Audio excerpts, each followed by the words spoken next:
on our soil since 9/11, we haven't been hit hard, really, again. Is that proof that what we've been doing is right, or have we just been a little bit lucky? I think it's a combination of both. We certainly are doing a lot more things right now than we used to, but there's a lot of room for improvement. There are, just as an example, there are, I think, 16 different federal agencies that have some intelligence function. Getting those agencies to work together, breaking down those stovepipes, getting them to work with state and local governments, there are huge issues there. That's a problem. Airport security, I don't know if you've traveled in and out of the airport in Tel Aviv.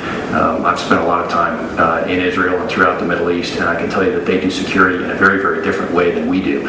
Scaling it is certainly a challenge here, but they're not as worried about toothpaste. No, it's a much more sophisticated. It's a much more sophisticated approach.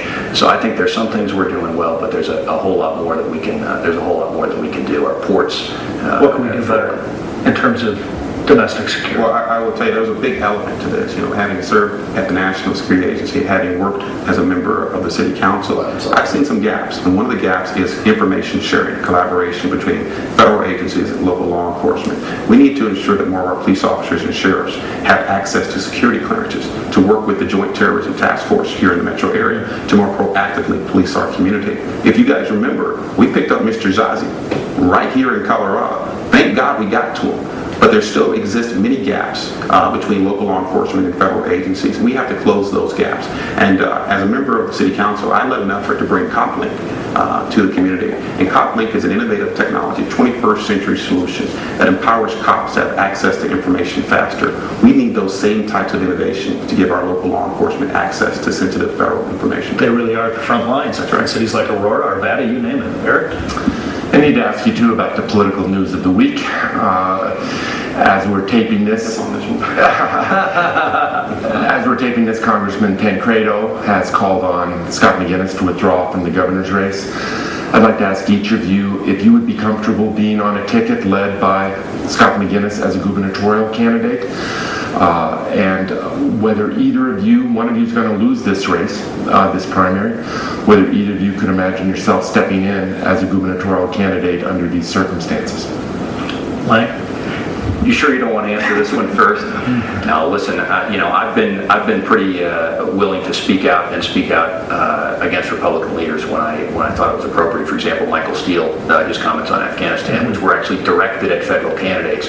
I came out pretty quickly and talked about that. On this one, obviously, this is it's big news, and it's certainly disappointing. And the charges, if accurate, are very serious. I think that let's let the process work itself out. And Scott's a good guy, and I'm sure he'll find a way to make the right decision, whatever that is. Have you been satisfied so far with what he has said regarding you?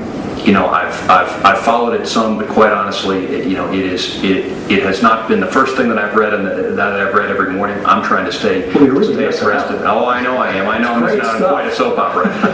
But no, look, I think there's obviously some disappointment out there. Yeah. Clearly, there is, and I don't want to be in a position of piling on here. He's a good guy. Let's let him sort it out. We don't need any more voices than that. I think we both probably want to focus on our own race, right, and stay out of that one. Right. Well, I've been so focused on the 7th Congressional District, talking to voters and meeting as many people as I can, and that's where my focus ought to be. But I will say that Scott has acknowledged his mistake. He's apologized. Now he needs to determine whether he has the ability to still capture the confidence of the people of Colorado and ultimately make that decision for himself. I will say this, that integrity means something, and I can understand a great many people when they say they don't trust politicians. And so we all have to take an internal look. None of us are perfect, in fact, far from it. But each and every one of us must make sure that the things we do are not only based with integrity, but are right for the people in which we seek to serve. We've heard a great deal about your stance on political issues, but just tell us one thing personally about yourself outside the political arena that makes you the best candidate to challenge Ed Perlmutter. Mike?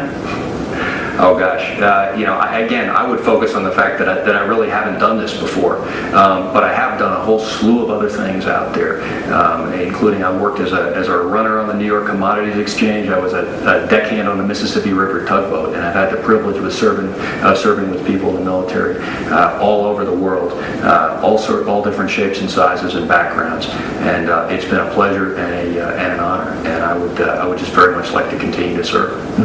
Well, the story of my life is I've always had to fight for everything I've ever gotten.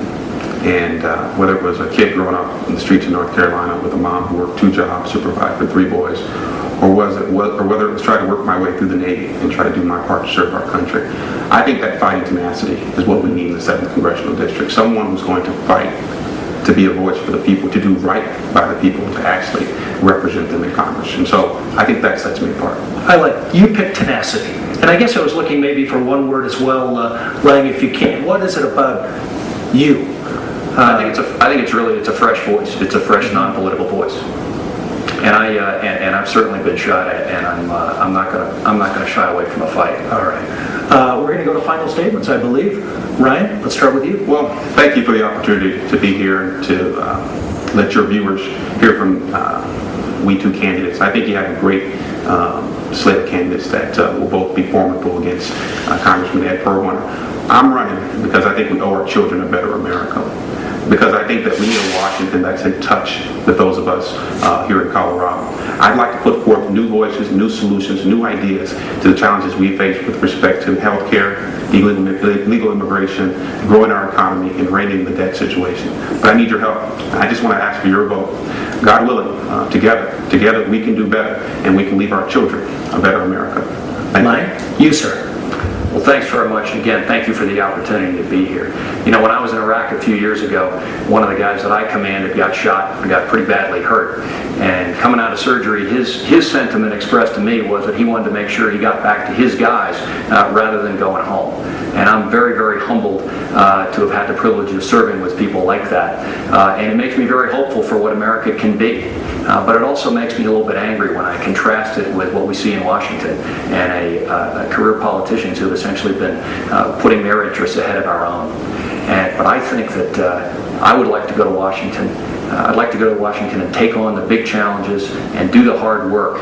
And with your support, I think that one day we may be able to stand with great humility next to some of the great young people who serve us overseas, confident in the knowledge that we've left America just a little bit better than we found her. My name is Lang Sias. It'll be my honor to serve you, and I'm asking for your vote.